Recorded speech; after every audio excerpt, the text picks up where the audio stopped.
Salve, salve, terráqueos! Começando mais um Questão de Saúde Podcast. Esse podcast que você sabe que é meu, seu e nosso e que a gente sempre trata de saúde, exercício físico e comportamento. Hoje eu estou trazendo Rinaldo Caporal, que é um nutricionista que eu estou tendo o prazer de conhecê-lo agora. A gente já conversou um monte de coisa em off e aí eu sei que o negócio vai render. Vou pedir para que ele se apresente para vocês e curtam bastante porque vai ser sensacional. Por favor, bem-vindo. Obrigado, Ricardo. Primeiramente, muita honra por estar aqui. Muito obrigado pelo convite. Meu nome é Rinaldo Caporal, eu sou nutricionista, sou professor e palestrante. Eu não gosto de ficar estendendo muito na minha introdução, até porque muitas das coisas que eu faço não tenho uma certificações, nem tenho currículo acadêmico, digamos assim, mas eu gosto de estudar e eu acho que isso que importa também, né? É isso aí, eu já agradeço assim e observando isso que você falou, eu acho muito importante, porque conteúdo é fundamental. Às vezes a gente consegue associar o conteúdo a uma determinada certificação válida por Ministério da Educação, por exemplo, mas muitas vezes não dá para fazer isso por razões diversas, mas o importante é você ter conteúdo, afinal de contas, as pessoas que nos procuram para ser atendidos por alguma forma, elas precisam desse nosso conhecimento. Isso é que é válido, até porque, verdade seja dita, muitas vezes as pessoas têm certificações, mas não têm o conteúdo. Então, o importante é você avaliar na mão de quem você está e se essa pessoa tem conteúdo excelente. Eu vou já começar com uma pergunta assim, que eu acho que é importante para as pessoas de uma maneira geral. Você, como nutricionista, consegue nos definir 3 coisas importantes: nutrição, dieta e reeducação alimentar, porque são 3 coisas que acredito que podem se confundir em algum momento. Se você puder falar disso aí, acho legal. Com toda certeza. Começando com o conceito de dieta. E deixa eu fazer uma analogia. Se você faz uma dieta baseada, hipoteticamente falando, em cerveja, Big Mac e umas doses de whey, por exemplo, para bater os macros, tecnicamente isso é dieta, porque dieta vem do grego, que é uma palavra que chama diaita, que é estilo de vida. Acontece que esse estilo de vida talvez não é um estilo de vida tão interessante para a tua saúde, mas, de fato, dieta pode tomar várias proporções e vários níveis de controle, por exemplo. Uma pessoa que não tem controle forte na dieta e está comendo de maneira, digamos, mais à vontade, ela está fazendo dieta. Talvez esteja fazendo uma dieta com mínimo de controle, comendo coisas que talvez não tenham uma qualidade nutricional tão grande, mas é o estilo de vida dela, então, tecnicamente, pode se considerar uma dieta ou algo do tipo, né? A nutrição é a ciência que estuda a alimentação, desde nutrientes, desde a parte bioquímica, como esses nutrientes vão operar dentro do corpo, até outras matérias conexas também, como você gosta de estudar a parte de comportamento, né? A gente estuda também essa questão de comportamento alimentar. E qual foi a outra? Reeducação alimentar. Reeducação alimentar também é algo que o nutricionista deve ser muito capaz de fazer. E era uma coisa que, sinceramente, eu confesso que na época da faculdade não dei tanta importância, porque eu achava um pouco chato, mas não adianta nada você ter a melhor dieta no papel, perfeitamente calculada, se de fato a pessoa que está se dirigindo a essa dieta, ela não for executar nada. E aí a gente tem que entender por que ela não vai executar. Quais são as barreiras, no caso, dessa dieta para essa pessoa, que está impedindo que ela execute aquilo. E aí é onde entra a reeducação alimentar, a parte de treinamento de pessoas, que é o coaching, que você também, a gente conversou no backstage, que é algo extremamente importante da gente saber lidar. A palavra coaching, às vezes, ela pode ter um sentido hoje em dia que nem todas as pessoas gostam, algo do tipo, mas você fazer com que uma pessoa faça algo para o bem dela que ela não goste de fazer, isso é coaching. Seja num treinamento físico, seja na parte alimentar, seja na parte psicológica, qualquer coisa que você convença a pessoa a fazer para o bem dela, que ela tenha barreiras para vencer até ela executar aquilo, isso é coaching, é treinar pessoas. Então, se você lida com pessoas, você precisa saber conhecimentos também dessa área, psicologia. E eu sou formado em Direito também. E uma das coisas do Direito, que é uma das frases que me marcaram, é que quem só Direito sabe, nem Direito sabe. Só que eu consigo aplicar isso para qualquer área. Quem só nutrição sabe, nem nutrição sabe. Quem só a parte de educação física sabe, nem educação física sabe. Então, a gente, como operador de ciência e que quer aplicar em outras pessoas, e essas pessoas precisam fazer coisas para o bem delas, que a gente não tem diretamente controle sobre isso, a gente tem que saber de outras áreas, não tem como. É verdade. Essa frase que você falou do direito me lembrou uma frase que eu vi recentemente, que diz assim, né, que quando um passarinho aprende a voar, ele sabe muito mais sobre coragem do que voo. Ou seja, você precisa de outras coisas, né? Tudo. E assim, você aliviou muito o coração do meu amigo Marcão, que ontem comeu um sanduíche muito grande, e a primeira coisa que fez hoje foi treinar para tentar queimar. Ou seja, está dentro da sua dieta, não se preocupe, não. Tem que saber, tá ótimo. Tem que saber o seu objetivo, né? Com toda não certeza. Foi o que você comeu. Não tem problema nenhum. E em relação à questão da definição que você fez de dieta, eu achei isso legal, porque às vezes a pessoa acha que dieta... A associação é logo a restrição, tá entendendo? E às vezes a dieta é para ganho, você vai explicar muito melhor isso daí. Então, a forma como a gente enxerga enquanto pessoas, os leigos, assim, às vezes é que atrapalha muito o resultado do próprio do nutricionista, porque acredito que a informação não está chegando de uma forma muito clara e didática. A gente tem que ser realmente mais claro. Quando você fala em dieta, você fala em castigo, na maioria das vezes para as pessoas. E a gente tem que tirar essa imagem, porque senão o negócio não vai andar. E eu falei de reeducação alimentar, porque a própria palavra já disse, né? Se a gente for para a etimologia da palavra, reeducação, você quer reeducar-se. Você já foi educado, mas não está. É algo assim. Então, por que eu perguntei isso? Porque nas gerações anteriores, vou tirar meus avós como exemplo, eles se diziam saudáveis com o que comiam, né? Eles comiam, se sentiam saudáveis, eram pessoas vigorosas, tal. A expectativa de vida naturalmente era menor, mas por outros fatores também, não só questões alimentares. Mas eram pessoas saudáveis, ativas e tal. Minha avó era extremamente ativa, por exemplo. Então, mas hoje, quando você fala isso, não, reeducação alimentar, a gente entende que você estava comendo alguma coisa errada, você tem que comer direitinho para, de novo, entrar na dieta. Então, a minha pergunta é, já pegando esse contexto histórico aí, por que há uma mudança tão grande do comportamento alimentar ou das diretrizes de alimentação das pessoas, dos nossos avós, os baby boomers lá, né, para a nossa geração atual, já que, assim, eu os via como pessoas saudáveis e guerreiras, e hoje em dia a alimentação é tão diferente. Por exemplo, lactose, você é intolerante. Mas eu não sabia nem o que era lactose antes, eu tomava qualquer tipo de leite. E por aí vai. Diz pra gente aí. Cara, sensacional a analogia. Eu gosto muito de história também. Vamos fazer uma viagem no tempo, então, para o começo do século XX. Minha bisavó estava viva, ela começava a fazer o almoço, às vezes no dia seguinte, de noite, mas a maioria das vezes, tipo, 6 horas da manhã, começava a ser feito o almoço. Ela estava naquela panela de barro também, porque a panela de barro apurava e demorava, né? Pois é. Não, mas antes disso, tem a galinha que estava viva. É verdade, é verdade. A galinha estava... Galera, se liga nesse contexto que ele vai dizer, é muito bom. Então, assim, o acesso... Você tem ideia que não tinha geladeira? A gente não dá valor a algumas coisas hoje em dia, mas não tinha geladeira. Como é que faz para você, hoje em dia, sem geladeira, deixar os alimentos próprios para consumo? E, naquela época, o giro de entrada e saída de alimento era muito maior. A acessibilidade a alimentos era muito menor também. Então, a regra era clara. Se tem possibilidade de fazer uma refeição extremamente calórica, a gente tem que agarrar essa oportunidade.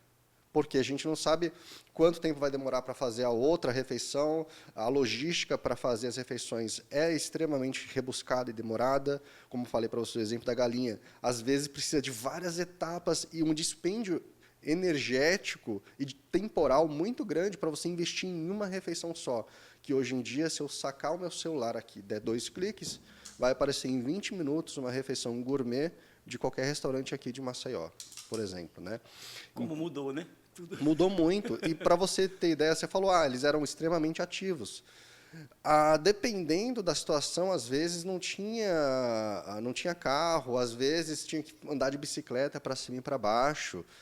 Tudo, não tinha escada rolante, elevador era algo extremamente nichado, né? Então, assim, a gente tem que colocar em contexto isso. E de coisa de 30, 40 anos começou a surgir supermercado, acessibilidade a automóvel aumentou muito, a acessibilidade à comida mais bem conservada aumentou muito, o preço diminuiu. E aí, aquilo que você precisava, não precisava ter controle de comida, era comer até se fartar e fazer isso em todas as refeições. Agora, com essa... Até porque tem a frase, desculpe se eu não interromper, né? Aham. Não se deixa comida no prato. Exato. Né? Era falta de respeito, né? E era uma loucura, porque naquela época, hoje um pouco menos, assim, no contexto que a gente vive da gente, mas era sobrevivência.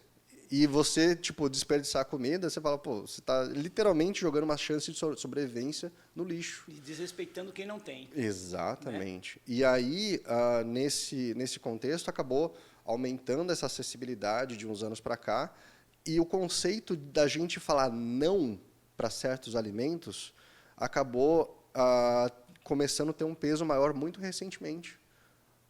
É questão de 70 anos, aproximadamente, que começou a ter realmente um acesso muito grande. A industrialização alimentar começou a, de fato, produzir em massa os alimentos, né? E é fundamental que isso acontecesse para a gente ter essa quantidade de pessoas hoje que habitam no mundo, né? Mantendo um nível ok, digamos assim, de nutrição humana, de fato, né? de sobrevivência, subsistência. Mas isso é um conceito muito recente. Se a gente pegar toda a história do mundo, vamos botar lá, sei lá, 5.000 anos antes de Cristo, a gente está falando de 70 anos. Então, o conceito de dizer não para a comida é muito novo. Falar assim, não, isso aqui é muito calórico. Se eu comer isso, no estado que eu tenho hoje em dia de gasto energético, eu vou acabar engordando, vai prejudicar a minha saúde. Talvez vai demorar um pouco a gente para entender isso, mas é bom que a gente entenda o mais rápido possível. E a gente, que eu digo os países ocidentais, né? Estados Unidos principalmente. Mas quanto antes a gente entender isso, mais a gente vai aumentar a expectativa de vida, diminuir gastos públicos, porque essa é a maior preocupação, né?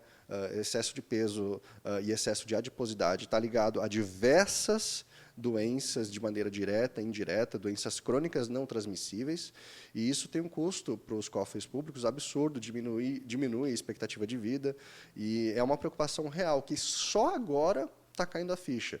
De fato, talvez nos Estados Unidos começou a ter uma mudança desde a década de 80 a respeito disso, mas todas as tentativas que eles fizeram de tentar educar, apenas fazer educação nutricional, como a gente estava conversando, falhou miseravelmente.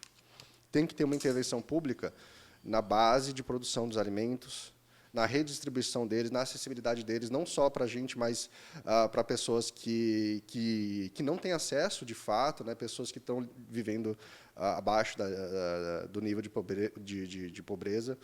Mas é um assunto extremamente complexo. Eu até comecei devagar um pouco aqui, me perdi um pouco no fio da meada, mas eu acho que eu consegui resumir bem.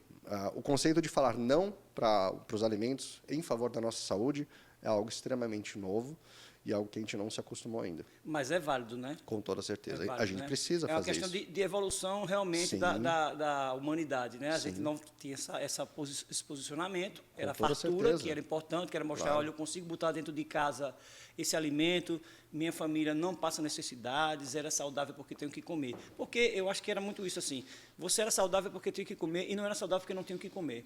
Hoje em dia, você é saudável a depender do que come ou a depender do que não come, né? Eu acho que talvez esteja mais ou menos dentro disso aí, você concorda? Com toda certeza, com toda certeza. Muito bem. Me diga uma coisa, eu sou um cara que estou indo em busca de uma melhora dessa qualidade atual, nesse olhar atual de nutrição. E eu vou te procurar no teu consultório. Onde eu me encaixo estatisticamente? No cara que normalmente chega lá para você, eu estou perguntando muito sobre a estatística dos seus atendimentos. É o pessoal da performance, é o pessoal da estética, ou é o pessoal que realmente está em busca de dizer assim, poxa, eu estou me sentindo mal e acho que a alimentação organizada vai me dar uma melhora. Qual é o perfil hoje, tanto no seu, ou se você pode nos dar uma ideia macro desse perfil do brasileiro? Eu posso falar por mim, pelas estatísticas das pessoas que me procuram, etc. Eu até estava conversando com você antes da gente começar.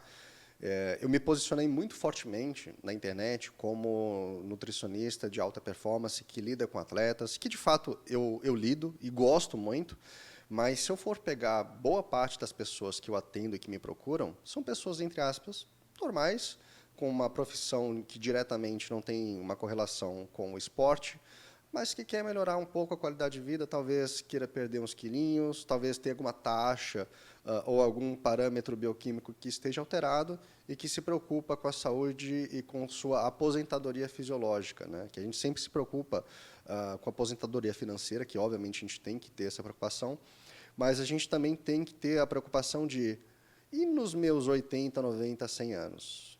Eu vou conseguir limpar meu próprio bumbum sozinho, sem a ajuda de ninguém? Eu vou conseguir passear com o meu cachorro, brincar com o meu bisneto? E agora as pessoas estão começando a ter essa preocupação, e com toda razão, e esse público também é um público que eu gosto muito de trabalhar, né? Um público que quer olhar para daqui a 20, 30 anos, e também se enquadra nessa questão de longevidade. Hoje em dia, com o avanço da medicina, a gente tem conseguido quebrar várias barreiras de expectativa de vida, né? Mas a gente tem que também ter em consideração que não basta ter só expectativa de vida, tem que ter expectativa de vida funcional, que é justamente isso que eu acabei de falar, né? Não adianta nada a gente ficar vivo, mas não ter esses luxos, que a gente pode dizer que é luxo, de fato, de ter uma capacidade cognitiva plena, de ter uma capacidade funcional, biomecânica plena também, né? A nutrição consegue dar tudo isso para essas pessoas, ou parte disso? Parte disso. A gente estava conversando também que nutrição sozinho, ou educação física sozinho, ou qualquer outra área da saúde sozinha, ela não consegue entregar 100% do que a pessoa precisa para alcançar esses objetivos. Mas a gente fazer um trabalho junto, com toda certeza, com toda certeza. Você pode nos dar um exemplo prático para as pessoas que estão nos assistindo, assim, só, por exemplo, vai ser um exemplo isolado, mas assim, esse alimento, ele de fato não contribui do ponto de vista de saúde muito para se você o consome frequentemente no dia a dia, mas este outro aqui contribui muito e para um objetivo X. Ou seja, vamos lá, o leite, que é uma coisa muito discutida. Antes eu sabia que leite, pelo menos era o que nos diziam, leite era bom para a formação dos ossos. Hoje dizem que o exagero com leite pode trazer alguns problemas. Eu não sei se já vi você falando sobre isso, mas, assim, vamos dar um exemplo do leite. Tá? Até para facilitar para a gente, eu vou citar alguns exemplos e aí a gente vai discutir sobre isso aqui ao longo. Vamos começar pelo leite. Leite é bom ou ruim se você o utiliza com frequência? Consome, né? Ou consome. Contexto é tudo. Mas eu posso falar o seguinte, se você não tem nenhum tipo de intolerância à lactose, seja primária ou secundária, se você não tem nenhum tipo de alergia à proteína do leite, e eu posso falar o seguinte, a grande maioria das pessoas tolera consumir leite. Ele é um alimento extremamente funcional.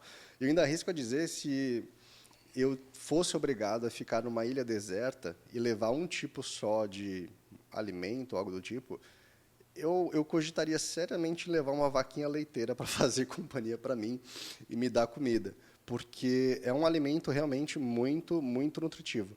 Agora, qualquer coisa na nutrição que você tente fazer um zoom muito próximo, acaba perdendo o propósito. O que eu chamo de miopia nutricional. Você focar só em um alimento e tentar extrapolar isso para todas as pessoas, geralmente, até como talvez na área biomecânica, por exemplo. Tem pessoas com uma biomecânica X e Y que toleram o movimento, mas tem pessoas que, por algum motivo, não vão conseguir fazer aquele movimento. Mas tentar extrapolar isso para todo mundo, geralmente, isso não é ruim. Na questão alimentar, é parecido. Geralmente, analisar um alimento de maneira isolada nunca é o suficiente ou é interessante para dizer se a dieta da pessoa está boa, está ruim. A visão macroscópica é muito, muito mais importante. Por exemplo, o Marcão comeu ontem um sandubão lá.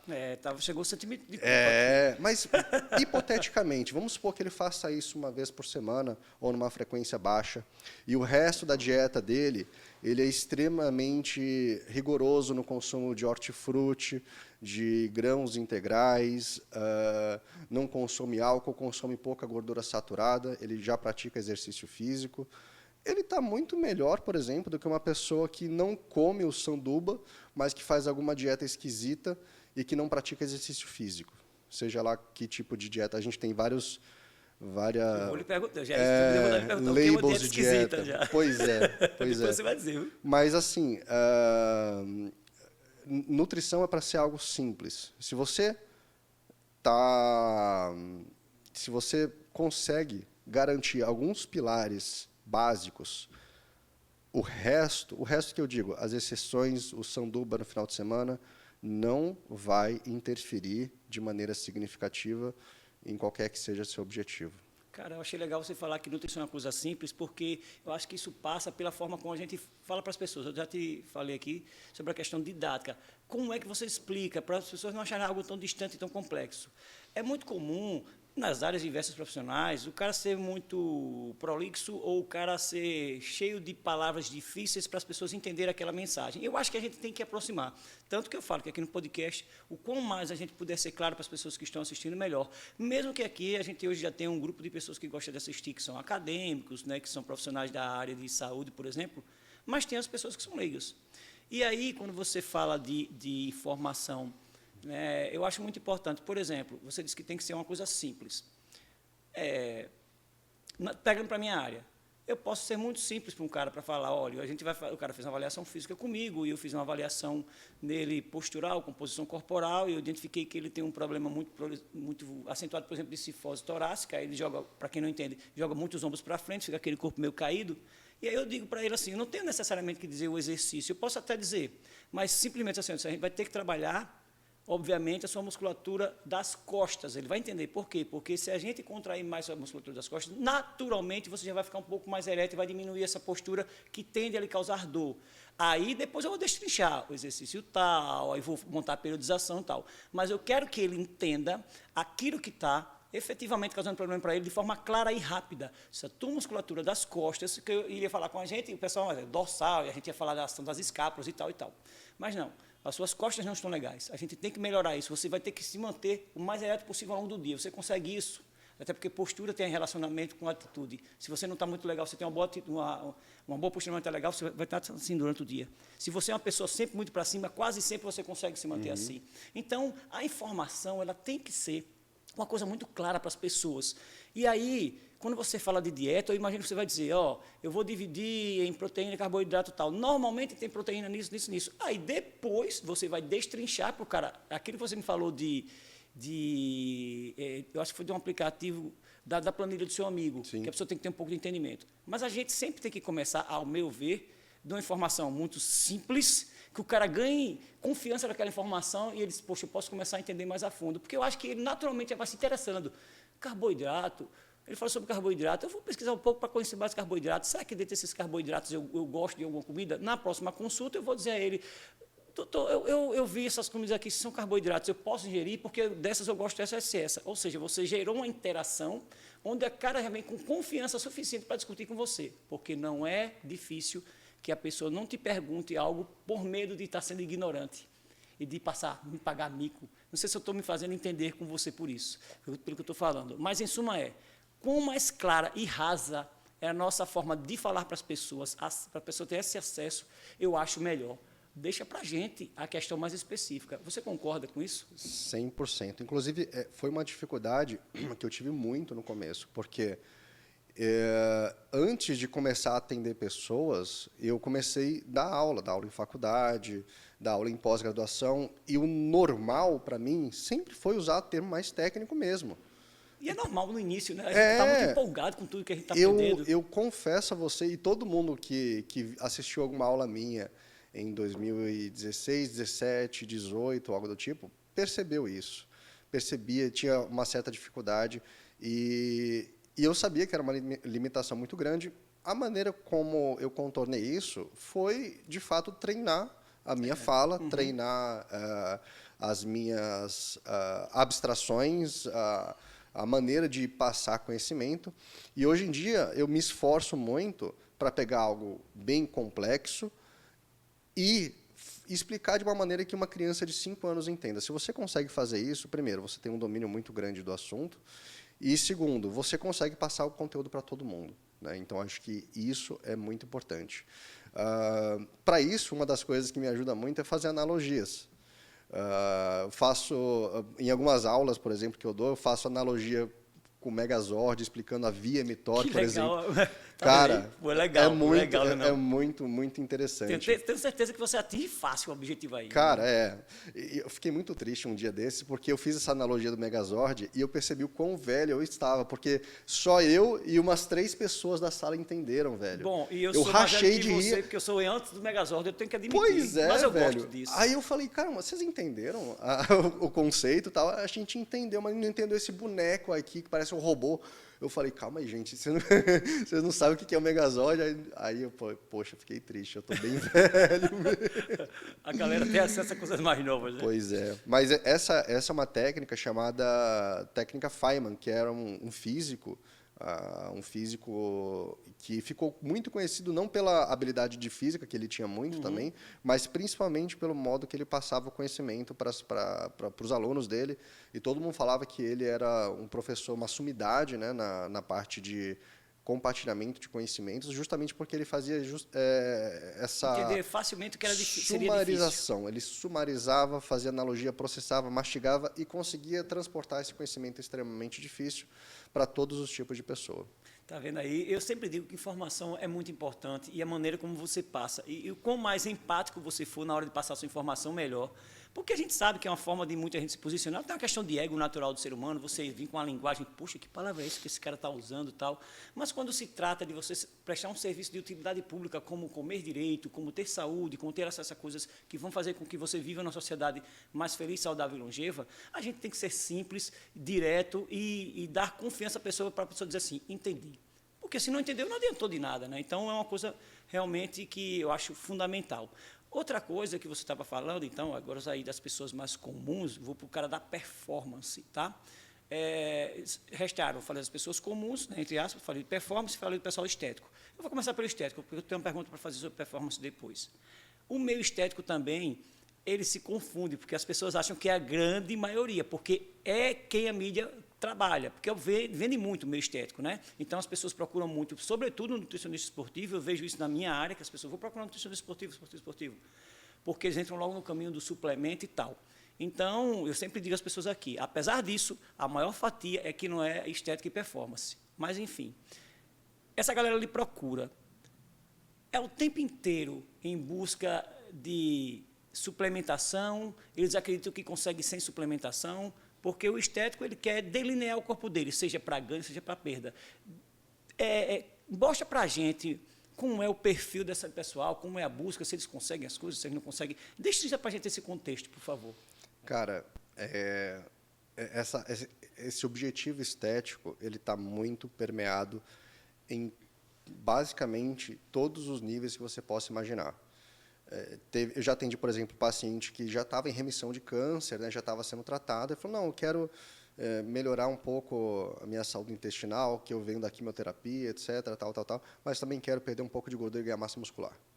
Então, assim, tem desde pessoas de mais idade que querem melhorar a composição corporal, adolescentes também. Na minha época, se eu levasse lanche para o colégio, e você também, era bullying fatal, né? Se levasse qualquer lancheira... Não, na minha ainda não é não, porque eu sou mais velho que você, bem mais velho, pode ter certeza. Eu Cara, vou fazer 50, vou fazer 50. Na minha época, se eu levasse lanche, era Eu bullying. poder levar banana sem problema nenhum num papel amassado assim, mas Pronto. Você com certeza já é bullying mesmo. E isso está sendo resgatado agora. Eu estou atendendo, eu atendo alguns adolescentes que hoje em dia eu falo, seus colegas levam lanche para o colégio? Falou, leva, né, de boa. A galera da estética, né? Adolescente. Também adolescente está muito... Já está muito envolvido nesse o YouTube, nesse processo, né? meio maromba, né? Tá bem influenciado. E, por alguns casos, sinceramente, os fins justificam os meios. Se, às vezes, um viés um pouco extrapolado, digamos assim, precisa ser utilizado para fazer com que o moleque leve uma banana ou uma fruta para comer no recreio e não sofra bullying por isso, já é um ótimo avanço. Não tem o que falar mal, né? Então, eu acho que faz parte. Mas tem vários níveis de pessoas que buscam essa questão estética em melhora de composição corporal, seja diminuição de adiposidade, seja aumento de muscularidade. Com relação ao suplemento que você perguntou, a ideia do suplemento, principalmente quando o marketing é agressivo, é extremamente tentadora. Porque a gente sabe que perder gordura e ganhar músculo, mesmo uma pessoa que não tenha, que seja leiga, ela sabe que é um processo demorado, que não é da noite para o dia, e que requer horas e requer um esforço mental para você controlar a alimentação e treinar de uma maneira prolongada. E você vender uma ideia de que tem algo na nutrição que você tome, que diretamente facilite muito o teu objetivo, é algo que vai vender rios de dinheiro. O conceito é muito forte. Infelizmente, e eu falo infelizmente porque eu gostaria que realmente isso fosse verdade, infelizmente não tem suplementos que consigam de maneira direta acelerar extremamente essa procura ou essa melhora de composição corporal. A gente tem o whey, por exemplo, o whey é comida. Quando você tem um processo de fabricação de queijo e aquela água que sobe, que a galera joga fora ou dá para porco hoje em dia, quando sobra essa água, eles pegam aquilo, secam em secadores gigantes, transformam em whey, bota num pote grandão com um cara forte na frente e vende como se fosse uma coisa milagrosa. Milagrosa, etc. Mas é comida. É uma comida bem conveniente para algumas pessoas, de fato é bem interessante para certos públicos, mas o frango iria resolver, ovo, carne também cumpriria o mesmo papel, proteína isolada de soja também. Então, assim, não tem muita coisa na nutrição de maneira direta, em suplementação, que a gente conseguiria aplicar para melhora de composição corporal. Ainda recentemente até teve uma polêmica com a creatina, acabou saindo um estudo, enfim, mas nem ela de maneira direta conseguiria. Então, para composição corporal de maneira direta, não tem nenhum tipo de suplemento que de fato iria fazer um atalho ou iria ajudar muito nessa questão. Como eu falei, o whey eu considero meio que como comida, pode ser conveniente, mas não é algo obrigatório. E isso, sempre quando eu falo para as pessoas que me procuram, elas ficam muito decepcionadas, porque depositavam muita esperança nisso, falando, meu Deus, cara, mas e agora? Como é que... Não, e agora segue o jogo. O processo é difícil, é lento, o importante é você ter pequenas recompensas e vitórias toda vez que você executa alguma coisa, e aí entra essa parte comportamental, né? Porque se ele focar só em uma meta, que ele vai fazer um esforço desgraçado todos os dias para alcançar esse objetivo daqui a 3 meses, e ele vai ter que manter esse esforço para manter o resultado, ele não vai ter aderência.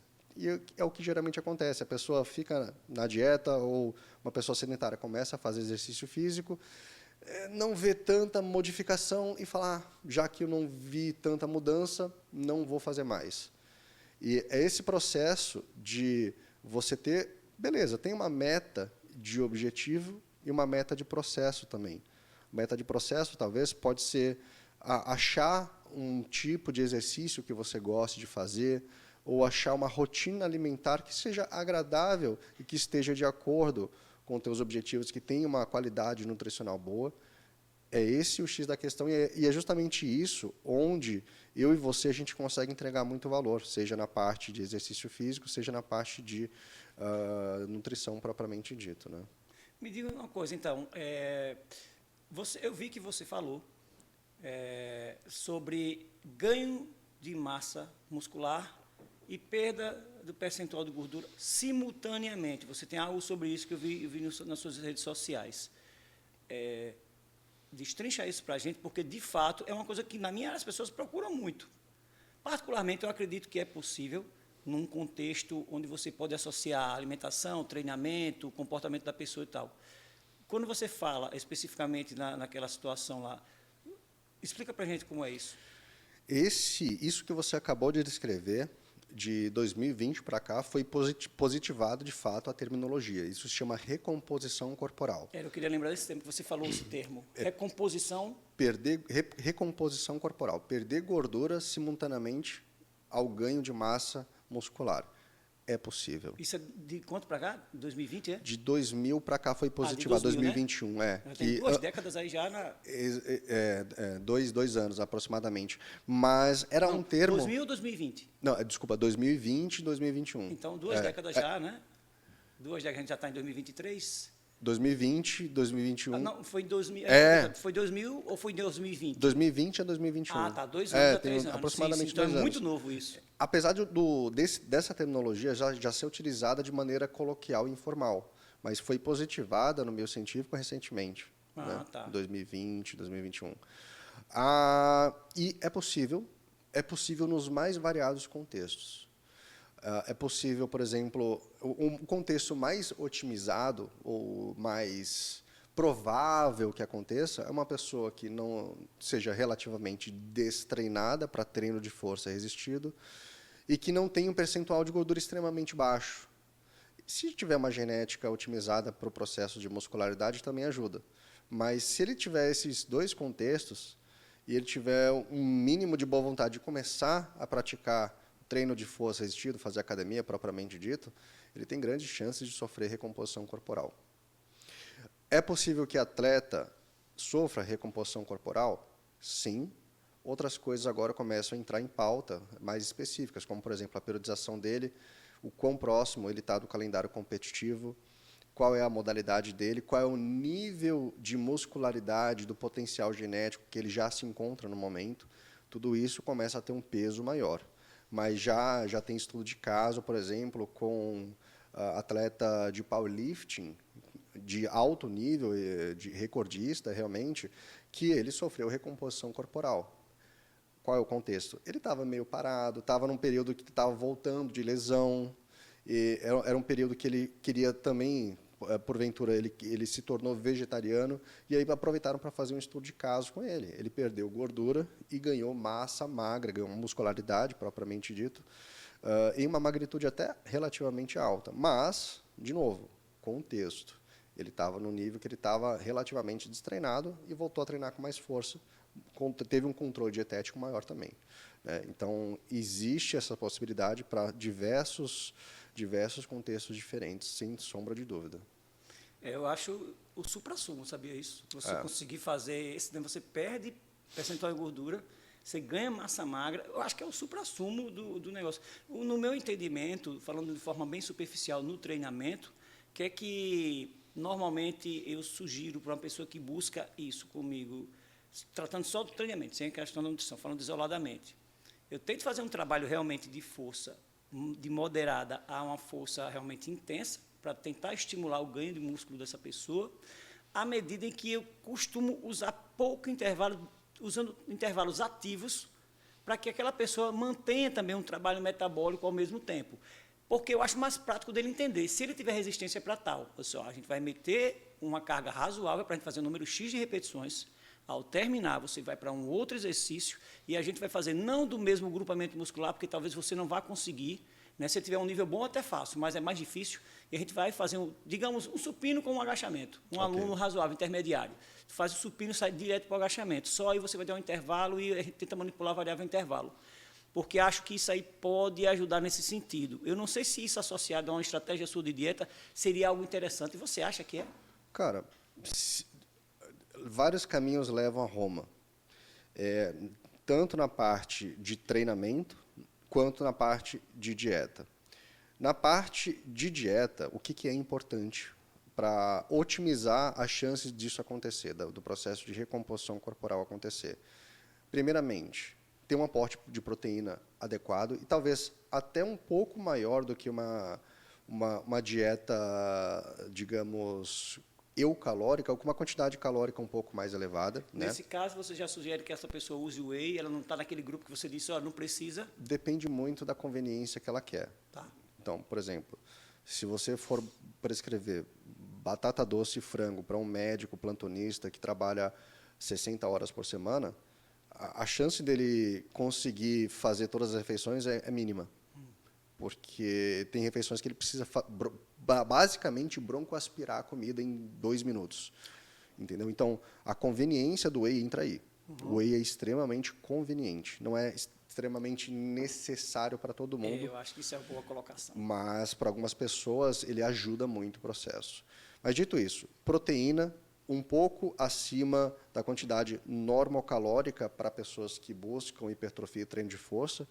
E aí eu posso dar um número de aproximadamente 2 a 2 ponto alguma coisa em termos de proteína por quilo de peso corporal, até 2,5 talvez, enfim, não existe um número específico, exato, que todo mundo deva seguir. Mas um pouquinho mais de proteína faz sentido.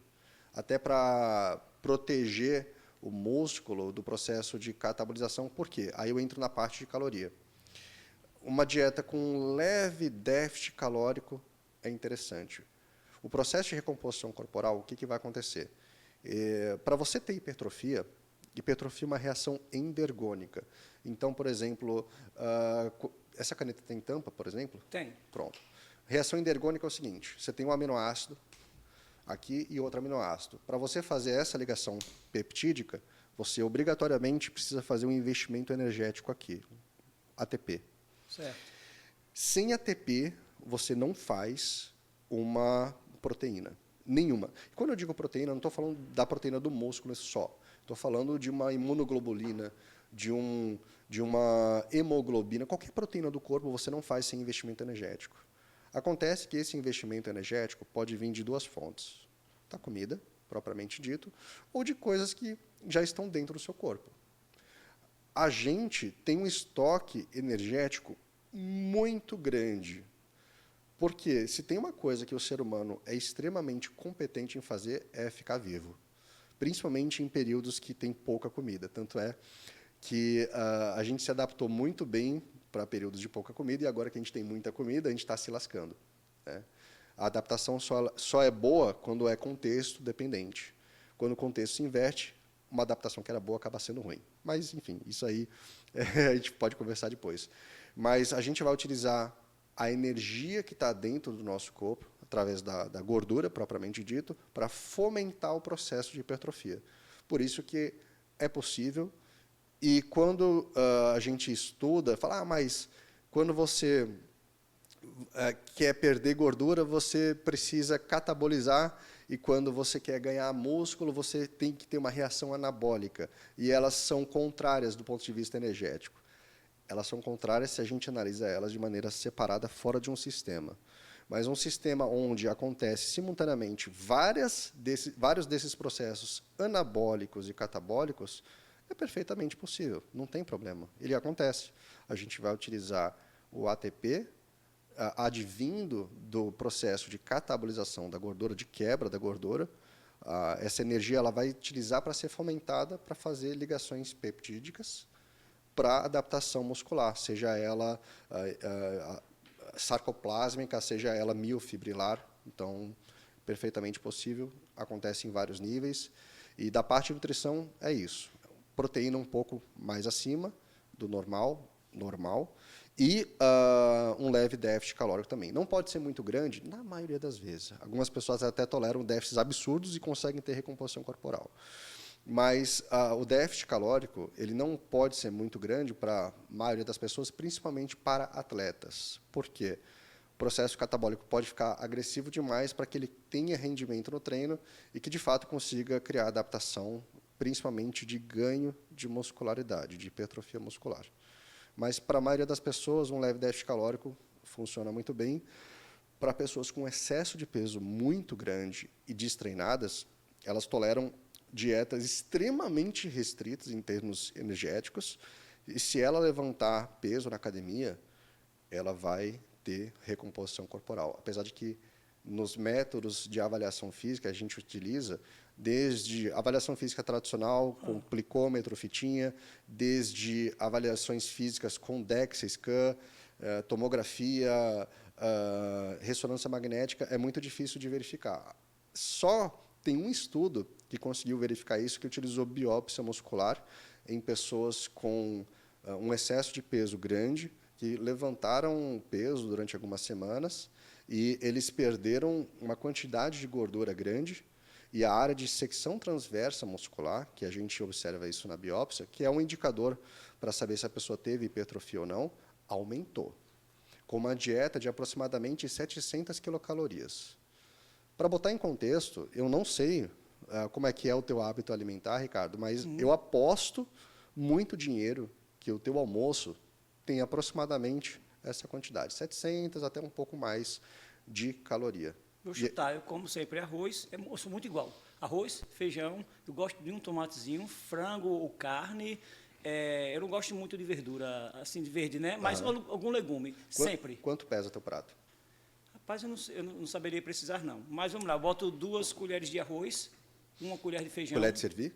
Isso, de servir, sim. De arroz, de 1 a 2. Vou colocar 2. Uma concha. De feijão, só 1, né? E eu coloco sempre um pedaço de frango ou de carne, às vezes 1,5. Pode. E uns 4 tomates, assim, pedaços de tomate que eu gosto muito. Aproximadamente isso. É isso, né? Tem sim. Com toda certeza. Faz muito sentido para um homem entre 70 a 80 e poucos quilos ter um almoço de aproximadamente 700 quilocalorias. E essas pessoas desse estudo comeram isso no dia inteiro. O dia inteiro, só 700 calorias. E tiveram aumento da área de secção transversa muscular. Isso é uma coisa muito difícil de a gente imaginar, sabia? Né? Porque a gente calcula sempre acima de 1.500, sei lá. Pois é. Até porque existe esse conceito de very low calorie diet, dieta extremamente baixa em caloria. Não é errado, tá? Algumas pessoas precisam dessa restrição maior, principalmente nas fases iniciais. Uma pessoa com contexto de obesidade grau 3 ou com excesso de adiposidade muito grande se beneficia de ser mais agressivo no começo e perder muito peso, gordura no começo também do processo. Entendi. Do que fazendo de uma maneira extremamente lentificada, por exemplo. Me diz uma coisa, Rinaldo, a gente já conseguiu dividir o pessoal da estética, o pessoal dito normal. Vamos agora para o pessoal da performance, então. Vamos lá. Essa galera consegue ter rendimento sem a utilização da suplementação também, ou a suplementação ela é determinante para o pessoal da performance? Consegue. Agora, vamos botar em contexto. Às vezes, a diferença, no contexto de Olimpíada, às vezes a diferença de uma prova de 100 metros rasos, por exemplo, entre o primeiro colocado e o segundo, centésimos ou milésimos de segundo. A suplementação, nesse contexto, pode fazer uma diferença grande. Agora, no mundo real, digamos assim, de pessoas, entre aspas, normais, qual a diferença da pessoa, por exemplo, utilizar um suplemento que pode ser que faça com que ele aguente 1 quilo a mais num leg press? Não tem muito sentido, né? No levantamento olímpico de peso, vamos supor que tem um suplemento, uma creatina, por exemplo, que faça com que o atleta consiga levantar 5 quilos a mais no arranque, por exemplo, e aí ele consiga o primeiro lugar. E o último lugar, por exemplo, ele não conseguiu esses 5 quilos. Para eles fazem diferença, né? Faz uma diferença grande. Mas não é algo, digamos, necessário, entre aspas, para pessoas normais. Para pessoas de alto rendimento, elas podem se beneficiar bastante nesse cenário de alguns suplementos. E, sinceramente, eu consigo contar nos dedos de uma mão os suplementos que, de fato, têm embasamento científico e que poderia ajudar atletas em determinadas modalidades e em determinados contextos também. Diz aí. Vamos falar, por exemplo, de cafeína. Inclusive, aqui na UFAL é extremamente bem estudado, né, com o professor Gustavo e os seus pupilos, né? A gente fala também de bicarbonato de sódio, beta-alanina, que são 2 substratos tamponantes que controlam o equilíbrio ácido-base. E controlando o equilíbrio ácido-base dentro da célula e fora dela, ele impede que haja um bloqueio na produção energética do corpo. A gente tem certas enzimas que gostam de trabalhar com pH X e Y, e qualquer coisa que difira muito desse pH é bloqueado, por exemplo, essa questão de produção energética. E esses substratos fazem com que você consiga estender um pouco mais esse limite, né? A creatina também principalmente para esporte de força e potência, mas tem muitos estudos com creatina e outras particularidades relacionadas a esporte, como, por exemplo, recuperação, ressíntese de glicogênio muscular de maneira aguda, por exemplo, em atletas de arte marcial, também pode ser algo de maneira direta e indireta interessante. Eu falei de cafeína, bicarbonato, betalanina, nitrato inorgânico. Nitrato inorgânico, tem um amigo meu também, de São Paulo, que está na USP, que faz muitas pesquisas, eu acho que no grupo do Brian Saunders, acredito eu, não tenho certeza, mas é o Arthur. Então, ele também faz bastante pesquisa com nitrato inorgânico.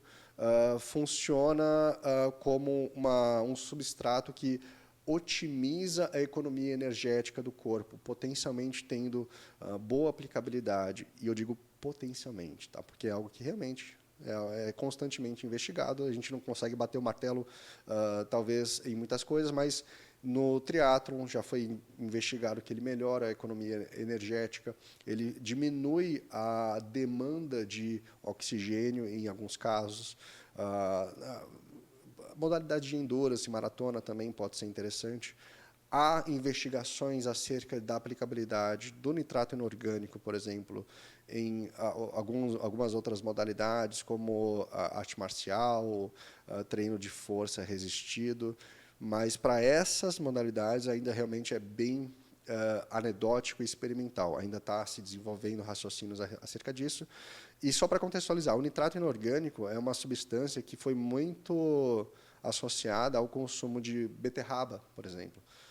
Falam, toma beterraba como pré-treino, etc. Eu vi isso. É justamente o nitrato inorgânico, ele está presente em diversos vegetais.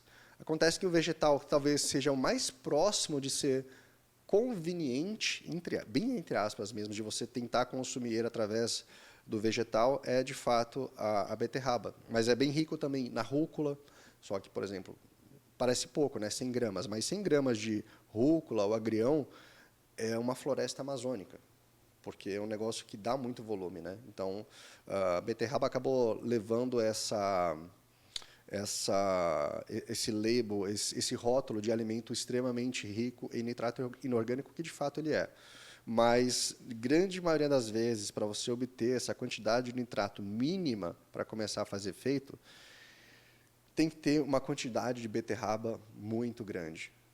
Eu vou até, depois eu posso perguntar para o Arthur se existe algum outro tipo de metodologia acerca de consumo de nitrato em alimentos in natura, mas, até onde eu sei, é muito mais conveniente através de suplementação diretamente desse substrato. Qual é o problema aqui no Brasil? As barrinhas que são adicionadas nitrato e os shots também, as ampolas de nitrato, elas são extremamente caras. Então, realmente, aqui no Brasil é muito inviável você consumir, por exemplo, um pré-treino que custe R$20, que você tem que consumir R$20 todo treino que você faça. Então, infelizmente, ainda é inviável. Mas, quem sabe, no futuro a gente consiga ter um acesso melhor a esse tipo de substrato. Reinaldo, em relação assim, você falou em dietas esquisitas, a gente estava falando aqui, eu disse até para então vai dizer para a gente o exemplo na tua cabeça do que é dieta esquisita, tá certo? Eu vou dizer um que para mim parece esquisito, eu posso estar sendo injusto, posso estar falando algo errado, mas a primeira que vem na minha cabeça é a dieta intermitente. É uma dieta esquisita? Na sua cabeça, na sua concepção? Eu vou até, para facilitar, vou dizer por que para mim é esquisito.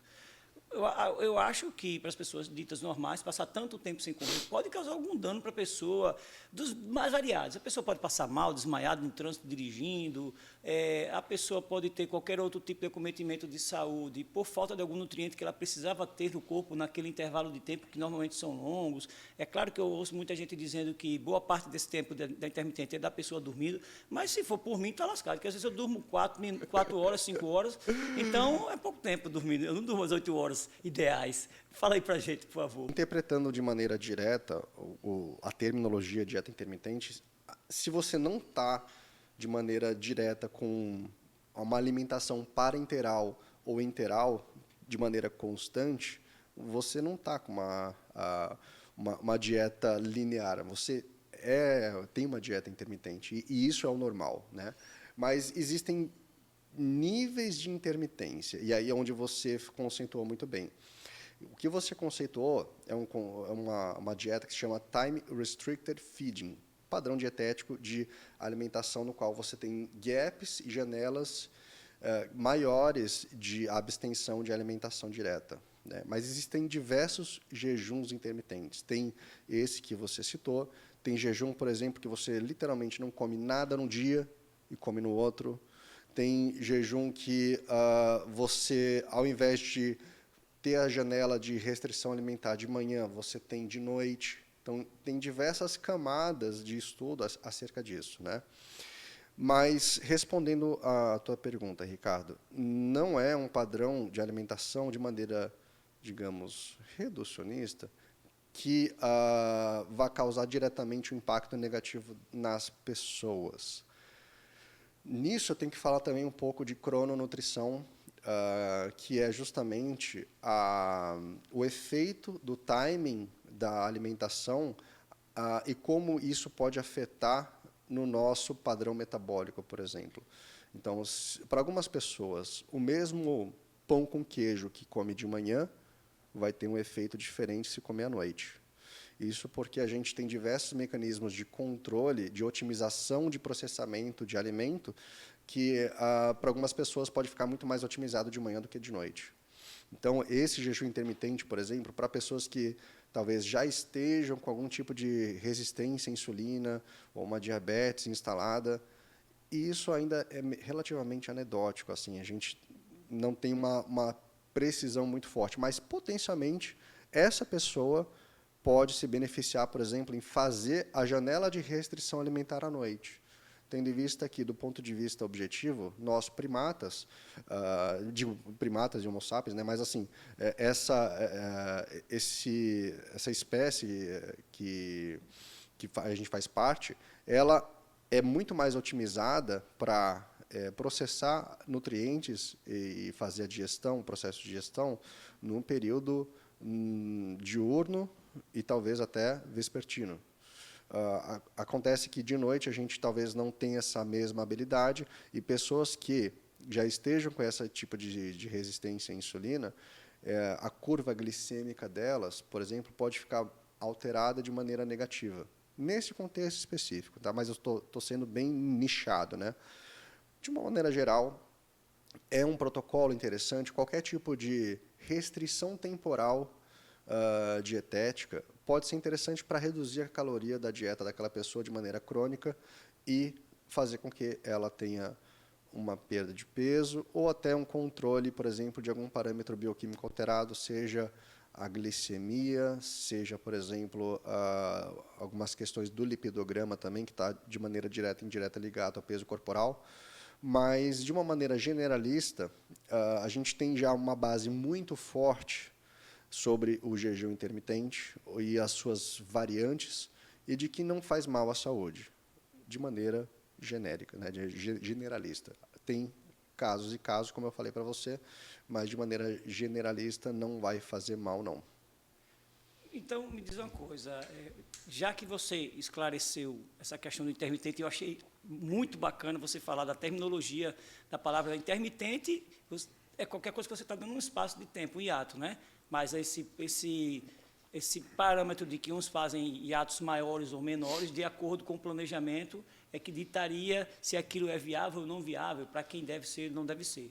Eu acho que foi a melhor informação que eu tive até hoje, assim, ficou mais claro, porque o nome em si, às vezes, ou ele aproxima ou ele assusta. Com toda certeza. Mas você falou, e eu quero que você diga para mim, que eu e o Marcão, a gente está curioso, quais são as esquisitas do seu ponto de vista?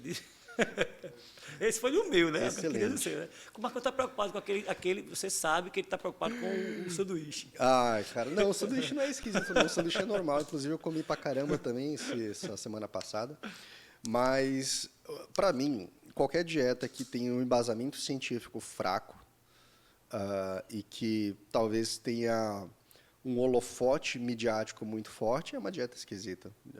Na minha cabeça, a primeira que vem disparado é dieta carnívora. Dieta carnívora não tem nenhum, principalmente do jeito que, pelo menos, que eu recebo posts e a galera falando, comendo carne crua ou não comendo vegetais ou frutas, falando que faz mal. Isso é uma aberração sem tamanho. Não consigo nem descrever em palavras o quão errado isso está, né? Mas outras dietas, por exemplo, dieta paleolítica ou dieta paleo, tem algumas coisas interessantes. Por exemplo, focar em alimentos minimamente processados é muito bom, é muito legal. Mas talvez a justificativa de algumas dietas, nesse caso, possa ser muito frágil. Falando, por exemplo, especificamente da dieta paleo. Porque os nossos antepassados não morriam de doenças crônicas não transmissíveis, não tinham obesidade. Não tinha obesidade porque não tinha comida. Vai ter doença crônica não transmissível com 20 anos de idade porque eles morriam com 30. Por que morria com 30? Ou por infecção, ou tribo rival, ou o bicho comia, ou morria de fome. Como é que vai ter doença crônica não transmissível com essa idade, né? De fato, não tinha, porque eles morriam antes. Então, assim, falando também do leite, eles não consumiam leite. Também não utilizavam desodorante. E aí, você não vai utilizar desodorante agora? Eles não andavam de carro. Você não vai andar de carro também? Porque eles não andavam. Eles comiam inseto. Você vai comer inseto? Vai comer grilo? Entendeu? Assim, a gente tem que sempre interpretar com bom senso e ter um filtro bacana com as informações que a gente vê hoje em dia. Porque hoje está tudo muito difundido. É grupo de WhatsApp, é post, é não sei o quê. E a gente tem que ter um mínimo de bom senso e ter um filtro adequado, né, para que não haja disseminação de informação de dietas esquisitas, como esses exemplos que eu falei para você. Tá vendo aí? Cuidado com a dieta paleo, essas dietas aí para... Olha a foto do sanduíche bacana. Uma obra de arte. Meu Deus. Tentador, não dá para fugir muito, não. Ô, Rinaldo, aí a gente vai conversando aqui no podcast, galera, e aí os assuntos vão surgindo, porque essa é a dinâmica do podcast, né? Às vezes a gente quase não tem pauta. O negócio vai assim, veio surgindo coisas assim na minha cabeça. Perfil de algumas pessoas que necessariamente passam por dieta, por uma razão específica. Aí eu anotei aqui, a galera da bariátrica, ela tem que seguir uma dieta. Normalmente, como é que funciona? Eu estou te perguntando porque a gente trouxe o Fabrício Caribé aqui, que é um profissional da educação física que trabalha com a galera da bariátrica. Um amigo fiz meu. live com ele já. Pronto, o Fabrício é um amigo de longa data. E aí, aproveitando você aqui, então, saber da questão da dieta para as pessoas pós-bariátrica, ou se existe uma, inclusive, pré-bariátrica também. Cara, então, depende muito da técnica que é utilizado, porque quando eu falo cirurgia bariátrica, a impressão que dá é que só tem um tipo de cirurgia, né? Mas, hoje em dia, tem uma infinidade de procedimentos que podem ser, por exemplo, restritivos e desabsortivos, como é o caso do bypass, ou o balão, por exemplo, que não mexe diretamente na morfologia. Inclusive, ele até falou de alguns modelos aqui que a gente postou, foi muito legal. Exato. E isso reflete na individualidade da técnica e na resposta que cada pessoa precisa. Por exemplo, a bypass, acredito eu posso estar errado, mas é uma das que mais são, digamos, restritivas e desabsortivas. E ela, quando o paciente acaba de fazer a cirurgia, o estômago dela, o lugar que vai captar a primeira fase da comida, digamos assim, é muito pequeno.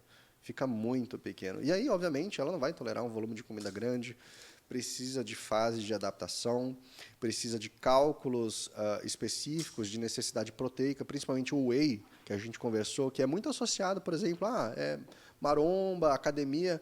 O whey é essencial para esse público, logo na fase de transição. Porque como é que você vai fazer, por exemplo, para uma pessoa dessa comer X gramas de frango? Quando não cabe nem, sei lá, 30 gramas, 40 gramas no estômago dela. Então, doses de pulse, que a gente chama de whey, ou seja, a cada hora tomar X ml de whey, etc., pode ser muito importante nesse público, por exemplo. Eu trabalho com pessoas que fazem cirurgia bariátrica, mas eu não recebo pacientes que acabaram de passar pela cirurgia. Geralmente, eles chegam para mim, já estão bem adaptados a uma dieta com uma cara de dieta normal, propriamente dita. Adolescente. E outra, eu queria fazer a diferenciação do adolescente. menino e menina, porque também tem as questões hormonais envolvidas, né, muito com meninas. Então, eu entendo que o desenvolvimento hormonal numa menina, ele é bem acentuado quando ela entra na adolescência, muito mais do que o do menino, Sim. né? Existe uma dieta assim, você atende, você é procurado por adolescentes, que eu acho que não é um mercado que exista muito, não. Assim, eu não vejo, a não ser quando a criança já entra na adolescência, está acima do peso, os pais se preocupam um pouco. Mas tem uma questão específica da dieta, tanto para menino quanto para menina, na adolescência, assim, o que você sugere, é legal fazer um processo assim? Cara, eu vou confessar uma coisa. Eu adoro atender adolescente, velho. Porque é a mesma idade mental que a minha. Então, Tamo a gente se junto, tamo identifica. junto. Tamo junto. Os assuntos são muito Tamo parecidos. junto. Eu outro postei um stories com alguns alunos meus, assim, e tem as crianças, assim, eu lido com uma criança Me e com amarro, adolescente. velho. Me amarro, Me amarro demais. Mas tem começado, e quando eu digo tem começado, de alguns anos para cá, tem começado a ter uma procura maior.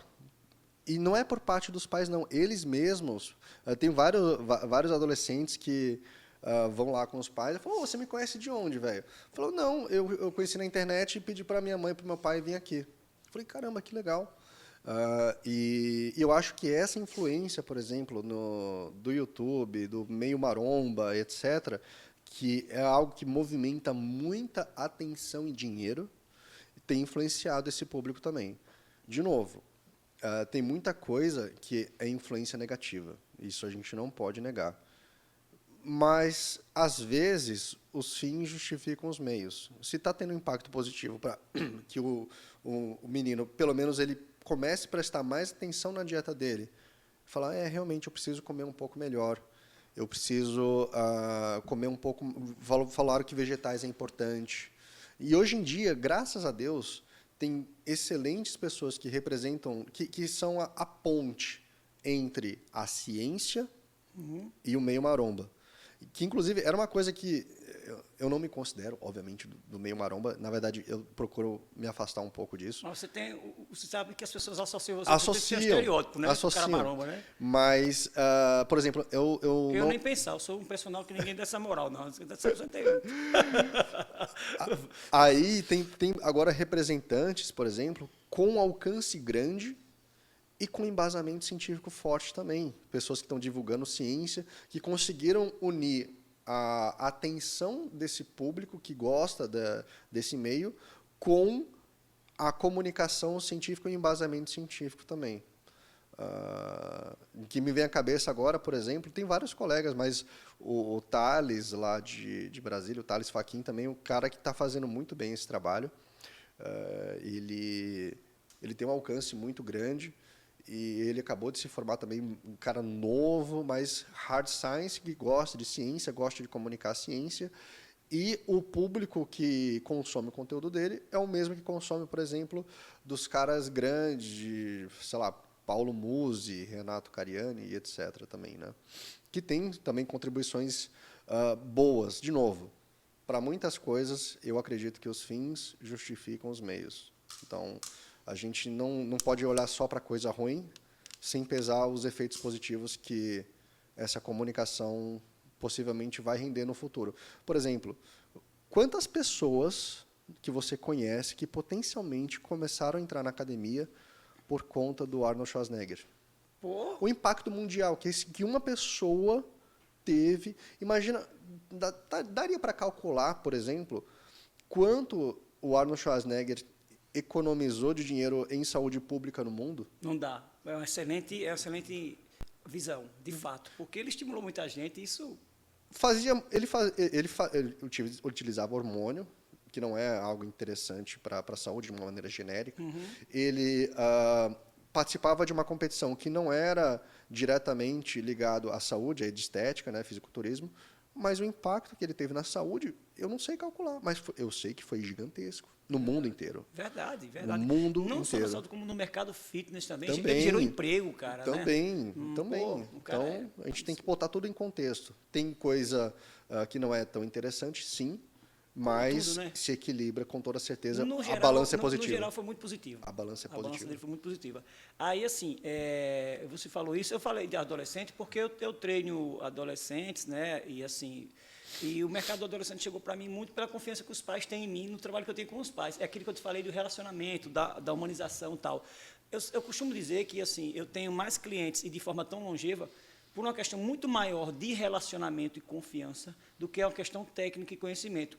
Porque, claro que eu sempre busquei me melhorar tecnicamente, em conhecimento e tal, mas eu sempre sofri com isso, porque toda vez que eu vou estudar alguma coisa, eu digo aqui toda vez, eu fico pé da vida comigo, que eu me sinto cada vez mais ignorante. Porque é impressionante como toda vez que eu abro um livro, que eu faço um curso, eu descubro muita coisa. Não são poucas, não, muitas coisas que eu ainda não sabia. Eu digo, caramba, como o conhecimento é, né? E você se cobra. Poxa, e eu estou no mercado, graças a Deus, estou seguro no mercado, tenho sido respaldado pelos meus alunos, felizmente, mas ainda assim, você é muito pequeno diante de tanta informação. E aí, o fato é que, independente disso, por confiança, eles me atribuem assim, cuida do meu filho. Eu acabo treinando essas pessoas assim. Um dos meus adolescentes, que eu vou trazer para fazer um episódio aqui, ele é atleta de ginástica rítmica, que é campeã sul-americana. Que legal, velho. Nós conseguimos esse título ano passado, eu não lembro se foi no Peru, o título. E, assim, eu imagino que eles têm, né? Porque o adolescente, ele tem aquela coisa de... O contexto da vida dele muda. Ele começa a sair, ir para os shoppings com os colegas, comer o sanduíche, comer o chocolate, comer a pipoca do cinema e tal. Então, assim, eu acho que talvez seja a galera mais difícil de você lidar, porque o contexto deles é o de desbravar, de transgredir algumas coisas. Então, assim, eu acho que eles são bem suscetíveis às regras, a não ser pela família que impõe a regra, né, a hierarquia dos pais. Mas, no geral, é difícil, eu acho. Por isso que eu te perguntei, porque acho que isso é uma informação de utilidade pública. Primeiro, que a gente tem que entender o adolescente, o contexto dele. Mas, segundo, que, dentro do possível, a gente tem que norteá-lo de forma nutricional para que ele não demande num adulto com potencial de doença. Né? Por isso que eu te fiz essa pergunta, sabe? Eu acho bem relevante. Eu não sei se você concorda comigo. Concordo. No meu trabalho, o que eu fico mais preocupado quando eu faço, por exemplo, esse processo de educação nutricional com adolescente, é jogar um balde de água fria nas coisas que talvez ele esteja com pouca clareza. Então, por exemplo, ele vê o fulano de tal na internet e fala, nossa, eu consigo ficar assim, etc. Aí a gente tem que explicar, falou, esse é um atleta de alto rendimento, ele fez escolhas na vida que pode prejudicar a saúde dele, você é muito novo para cogitar pensar nisso, quando você for mais velho, você vai ser dono da sua própria vida, você faz suas próprias escolhas. Falo também na velocidade, na mudança, que às vezes eles têm na mente que as coisas vão acontecer de maneira extremamente rápida. Eu falo, você tem que realmente achar uma rotina que você goste de fazer, seja de treino, de dieta, ficar nela, permanecer saudável, beber com moderação, enfim. Essas coisas eu acho que vai ter um impacto bacana e é a minha maior preocupação quando eu atendo esse público. A gente conversou sobre ideias de que a gente poderia abordar hoje aqui, e tem um assunto assim que me chama a atenção. Você até já falou assim, superficialmente, né? A questão dos recursos ergogênicos. Qual é a minha colocação? Eu acho que há um mito que é extremamente preconceituoso com as pessoas que utilizam, porque, na minha ótica, há uma razão para algumas pessoas utilizarem isso daí. O indiscriminado, tudo bem, a gente condena, né, aquele que é sem nenhum tipo de orientação e tal, sem objetivo específico mesmo. Mas o uso de ergogênicos, ele é uma realidade, certo? E ele sendo uma realidade, vamos tentar contextualizar. Eu vou começar com uma pergunta e depois você contextualiza aquilo que você acha relevante. É impossível um atleta de fisiculturismo versus um aluno de academia que quer ter um shape parecido, mas não é o atleta, ter resultados expressivos sem uso de ergogênicos, porque as academias sabem que a galera usa pra caramba, entendeu? Então, eu gostaria disso, porque assim, ele se espelha no cara do fisiculturismo, que ele já não é um fisiculturista, mas ele quer o corpo como tal, certo? Mas o fisiculturista ele tem necessariamente que ter o ergogênico, e isso justificaria esse uso do cara que está na academia? Eu não posso falar da vida de ninguém, porque cada um... Se a pessoa tem mais de 18 anos, e se for imputável penalmente, se tiver ampla capacidade cognitiva, ela faz o que ela quiser da vida. Estou nem aí. Se ela falar, eu uso droga, eu falei, beleza, você sabe as consequências? Tá, sei, então, a vida é tua. E eu acho engraçado porque tem muito paciente, homem e mulher, que fala, Rinaldo, e aí, você acha que eu devo usar? Eu falo, cara, eu, eu não sou teu pai. Não procure a minha bênção. Eu não vou dar bênção para ninguém. A única coisa que eu faço, eu falo, ó, isso aqui é o pró e isso aqui é o contra. Tem grande chance de acontecer isso e isso. Tu faz o que você quiser da sua vida. Não sou seu pai, você decide o que você quiser. Apenas me avise para saber com que eu estou lidando, né?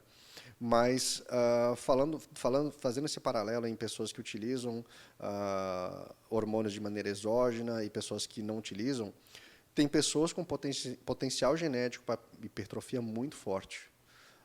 Se você pegar todos os vencedores do Mister América da década de 50 para baixo, todo mundo lá era natural porque não tinha. Você vê pessoas como Steve Reeves, George Eifelman, tem vários atletas, assim, que se você olhar a foto desses atletas, são atletas com uma muscularidade extremamente grande. Obviamente que a gente tem, talvez, um limite para esse ganho de muscularidade. A gente não tem uma certeza muito grande para qual é esse limite, se é fixo, se não é. Mas, respondendo, é possível uma pessoa, em um contexto otimizado, é possível que ela tenha um ganho de muscularidade extremamente impressionante, até maior do que pessoas que utilizam alguma dose de hormônio mais baixa. Caramba, isso tem que ser colocado aí num quadro para o pessoal ficar olhando, porque chegamos num ponto da sociedade em que as pessoas acreditam que elas têm um limite e o ergogênico vai ultrapassar esse limite, não o oposto. De novo, aquela coisa, as pessoas querem atalhos, que é o fácil, e eu até entendo, do ser humano querer o mais fácil. Ter o dispêndio energético, e quando eu digo energético, eu digo financeiro, físico, temporal, emocional, ter o dispêndio energético menor para ter o máximo de resultado, seja qual for o resultado. Mas as pessoas têm que ter clareza que atalhos cobram preços, né? Como tudo na vida. Se ela tiver clareza disso, ela toma a decisão que ela quiser. Mas, de fato, hoje em dia, ambiente de academia, por exemplo, academia de rede, etc., as pessoas estão utilizando muito hormônio. Muito mesmo. Né? E, na grande maioria das vezes, por uma necessidade que não existe de fato. Mas, enfim, é uma coisa que está bem permeada. Né? E não é necessariamente atletas, são pessoas normais, por exemplo. Mas essa galera de Schwarzenegger para cá, elas precisavam para o nível que chegou... Da década de 50 para frente, quase todo mundo utilizou. É porque existe também federações, categorias, mas... Eu falo pelo ápice, né, que é o Mr. Olympia, tá? Todo mundo usa. Né? Porque ele não tem condições de chegar àquele nível Não tem. Mesmo com... que tem deficiência, por exemplo, de miostatina, que é um freio anabólico, né? Então, pessoas que não produzem miostatina, de fato... Isso vocês identificam com o exame, se a pessoa tem... Existe um exame, de fato, é uma condição genética, né? E aí, se você não tem esse freio, você tem uma facilidade maior de desenvolver uma muscularidade muito acima da média, mas, mesmo assim, todo mundo que é campeão ou que sobe para competir lá no Mr. Olympia, na categoria Open, com toda certeza, eles têm que utilizar. Não tem como. Fisiologicamente é impossível. Você falou de artes marciais. Fala da tua relação com artes marciais e a nutrição e a arte marcial. Cara, é bem bacana isso, porque eu primeiro me formei em Direito, comecei a estudar para concurso, e no meio do caminho também eu fiquei muito inserido na arte marcial, no jiu-jitsu. E no jiu-jitsu, eu nunca fui um cara de competir, mas teve alguns episódios que eu decidi competir. E nesses episódios que eu decidi competir, eu decidi fazer corte de peso de acordo com vozes da minha cabeça. Né? Então, em 2014, um pouco antes de entrar na nutrição, eu competi com 68 quilos, que é 27 quilos a menos que eu estou hoje. E 27 quilos a menos? Exatamente. Obviamente que eu não fiz um corte de 27 quilos, mas na época eu pesava, sei lá, eu fiz um corte de 10 quilos em 4 semanas, aproximadamente. Um corte bem forte. E aí eu falei, caramba, me ferrei muito, né? Apesar de ter tido bons resultados de medalha, etc. Foi algo que eu senti que meu corpo sofreu muito. E eu achei interessante o processo. Falei, caramba, olha só. E se tivesse um método de fazer esse tipo de corte de peso sem me ferrar muito? E aí eu comecei a estudar nutrição antes de entrar na faculdade. Comecei a ficar realmente bem inserido. Na época eu também já não estava com saco nenhum para estudar mais para concurso. E eu falei, eu passava horas estudando, né? Eu falei, caramba, eu estou meio que fazendo uma faculdade sem estar numa faculdade, eu vou oficializar agora, né? Otimizar isso, né? Exatamente, e foi a melhor decisão que eu tomei na minha vida, porque, de fato, é algo que me realizou de diversas camadas diferentes, de todas elas na minha vida. Então, E é fundamental para a arte marcial, né? fundamental. Então, graças à arte marcial, é que eu estou falando com você aqui hoje. Senão, a gente nem teria se conhecido, possivelmente. Legal isso, porque assim, eu vejo e eu acho assim louco quando os caras vão bater peso, seja o pessoal da arte marcial ou seja o pessoal do próprio fisiculturismo. Eu acho que loucura e o cara consegue baixar daquele jeito, sabe? A estratégia que ele utiliza assim. Eu estava conversando com um colega que foi fisiculturista esses dias, assim, eu encontro com ele diariamente na academia, cara, gente boa. E ele não é mais, mas ele diz assim, e eu fico ouvindo, né? Porque eu acho que experiência conta muito. E eu estava até dizendo isso a ele, eu disse, ó, ai daquele que acredita que apenas o seu diploma é o suficiente. Eu gosto de bater papo com a galera que estava lá dentro e tal. Às vezes uma dica de treinamento. E ele vem me perguntar, às vezes, alguma dica de movimento. Eu acho muito legal, porque ele tem essa humildade também. Acho que a humildade é recíproca. Eu pergunto a ele sobre, pô, tu está treinando isso, mas por quê? E outro dia ele veio analisar um movimento comigo. Ricardo, eu faço para isso. Aí eu, beleza. Aí cheguei em casa, eu analisei o movimento. Cara, não é o que ele queria. Aí entrei em contato com ele e disse, olha, não é assim não. Aí expliquei. E é massa porque ele ouve e a gente troca ideia, é muito legal. E ele me falava de bater peso. Eu dizia, meu irmão, que loucura. É doideira. Que loucura assim, né? Mas é uma coisa que é real e é interessante. E tem um outro ponto que eu queria te perguntar aqui, que a gente falou da questão, não só, a gente já falou de emagrecimento, falamos de hipertrofia muscular, os esportes de força, né, e potência. Eu vou levar agora para o cara que é um atleta olímpico de qualquer modalidade seja, ou um cara que está prestes a ser, um cara da escola que joga amador no handebol, voleibol e tal. Você não acha que nas escolas já deveria ter um trabalho de informação nutricional ou de direcionamento para que eles procurassem, mesmo eles sendo atletas amadores, porque normalmente esses caras eles aspiram a ser profissionais, né? E assim, esses meninos aspiram isso, ou pelo menos para prevenção de lesão, ou para um melhor rendimento. Você não acha que isso é uma carência do nosso sistema de ensino? E como um todo, na verdade, a gente tinha que ter algumas disciplinas que levassem a você comer bem, alguma coisa ligada à saúde e qualidade de vida, e que a nutrição estivesse no meio. O esporte, em geral, é pouco valorizado aqui no Brasil, nesse contexto de criança e adolescente. É muito pouco valorizado. Diferentemente, como nos Estados Unidos, que a gente vê o fomento, né, o investimento que eles fazem numa criança, por exemplo, que está se destacando ali no meio. E quando eu digo o fomento, não necessariamente os pais, mas todo um sistema de pessoas e de suporte, de ambiente que fala, cara, faz mais disso que você é bom. Né? Então, seja através de patrocínio, seja através de se destacar no esporte para conseguir entrar numa faculdade lá de graça, que é extremamente caro, não é como aqui. Nos Estados Unidos, né? É claro, isso, né? Exatamente. Então, eles têm um incentivo infinitamente maior para isso. Né? E, obviamente, qualquer coisa que esteja ao redor, nesse ambiente satélite, seja nutrição, fisioterapia, a parte do treinador, o psicólogo do esporte, tudo isso vai junto com o atleta. Né? Então, de fato, deveria ter sistemas de um incentivo maior, com toda certeza, aqui no Brasil. Isso só vai funcionar se realmente tiver incentivo público também para isso, porque do setor privado a gente tenta, né? Mas o setor privado tem limitações, né? Mas, com toda certeza, a gente conseguiria fazer um trabalho muito melhor. E é por isso que, às vezes, por exemplo, quando tem alguém que se destaca muito, seja em Olimpíada, UFC, etc., que é aqui do Brasil, entenda que, quando ele consegue pegar uma medalha de ouro ou subir no primeiro lugar no pódio, era como se ele entrasse numa luta de MMA com o braço amarrado, e ele venceu. Porque ele larga muito atrás. Porque ele estava em desvantagem.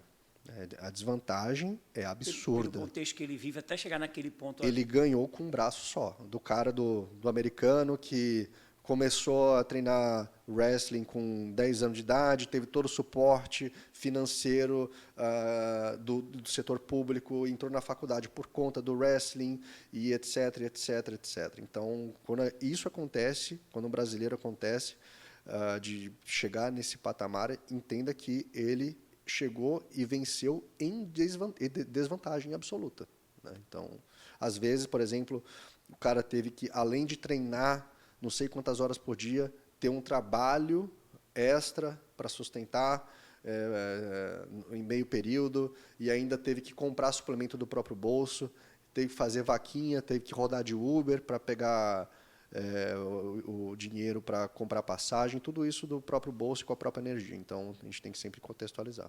Pô, legal essa colocação mesmo assim. Tá aí, eu nunca tinha observado dessa forma, mas é verdade. O atleta brasileiro que ganha algo, normalmente ele partiu em desvantagem porque ele não teve as condições ideais para estar lá contra seus adversários que tiveram essas condições. Uma vez que ele ganha, ele venceu não só o adversário, mas as condições adversas, né? Ou seja, olha o tamanho de potencial se a gente valorizar. E agora, gente, uma novidade. Eu vou para a pergunta da caneca. A caneca que é, né, do meu parceiro, a Papelaria Amarelinha, né, se você pode ir no Instagram, Papelaria Amarelinha MCZ, ela que faz essas canecas que fazem muito sucesso e que são presenteadas aos nossos convidados aqui também. Então, é o seguinte, a pergunta é a seguinte, você vai nos meus stories, faz uma pergunta e eu sorteio a pergunta e faço para o nosso convidado. E a pergunta de hoje é minha, porque eu estou estreando. É o suprassumo, eu estou no período junino, eu quero comer comida de milho, eu quero comer um churrasquinho, eu quero tomar uma cerveja, mas não quero me sentir culpado por isso se eu estiver numa dieta razoável. Vai quebrar minha dieta ou posso fazer isso sem preocupação, porque eu não quero deixar de celebrar? Excelente colocação. O que eu falo para todo mundo o Brasil é um dos países que mais tem feriados no mundo. O período junino é um deles, mas depois do São João vai vir outro feriado e outro, e outro, e outro, e a gente tem que se programar, né? Então, o que eu posso falar para as pessoas coloque em contexto qual é o seu objetivo, controle muito bem os feriados, não só o feriado que você tropeça nele, que você, eita, tem São João, e talvez depois do São João você vai ter outra viagem e outra, mas assim, se programe de uma maneira macroscópica, faça uma linha temporal, veja qual é o feriado que você realmente quer dar uma relaxada, quer investir mais em um contexto social, e qual o feriado que talvez tu nem goste tanto, nem vai viajar e tu nem vai se divertir tanto assim. Então, talvez ter essa ponderação fosse a melhor resposta e cada pessoa com cada objetivo decidiria da melhor maneira nesse contexto organizacional qual o feriado e quanto de magnitude ele iria sair da dieta propriamente dito, sem afetar os objetivos dele. Tá vendo aí? A pergunta da dieta é assim, é pay puff, assim, o cara pergunta, o cara responde, e aí você aproveite e vá, na Amarelinha, vai conhecer essa papelaria, que é nosso parceiro, está aqui, que faz essa caneca bonita, faz o maior sucesso, e lá tem outras coisas também, assim. Então, obrigado, Amarelinha, e eu já quero agradecer a você que ficou com a gente aqui no programa, foi um barato, eu vou pedir para que o Rinaldo se despeça do pessoal, mais uma vez, fale onde ser encontrado, como pode fazer para acessá-lo, tudo, e fico muito feliz, né, com tua presença, porque para mim foi muito engrandecedor, não te conhecia pessoalmente, eu sabia que o conteúdo ia ser bom, porque tinha sido prevenido disso, e estou realmente me sentindo contemplado, atendeu minhas expectativas, espero que a gente volte aqui, aquele nosso acerto de convidar um outro amigo para vocês fazerem juntos aqui, que eu não vou dizer agora, porque eu vou usar surpresa depois, mas, por favor, Rinaldo, pode ficar à vontade para se despedir, dizer onde te encontrar, e já digo, muito obrigado, estou muito feliz com a tua presença e desejo muito sucesso para você. Ricardo, eu que agradeço, me chame aí quantas vezes quiser, foi muito divertido e muito enriquecedor para mim também. Pessoal, quem quiser me procurar, pode procurar nas redes sociais, é mais fácil encontrar no Instagram, coloca meu nome, Rinaldo Caporal. Eu sou o único cara barbudo, careca lá que vai estar na rede social, então é só clicar para seguir. Lá tem um sitezinho, algumas informações de contato e qualquer coisa, manda mensagem por lá.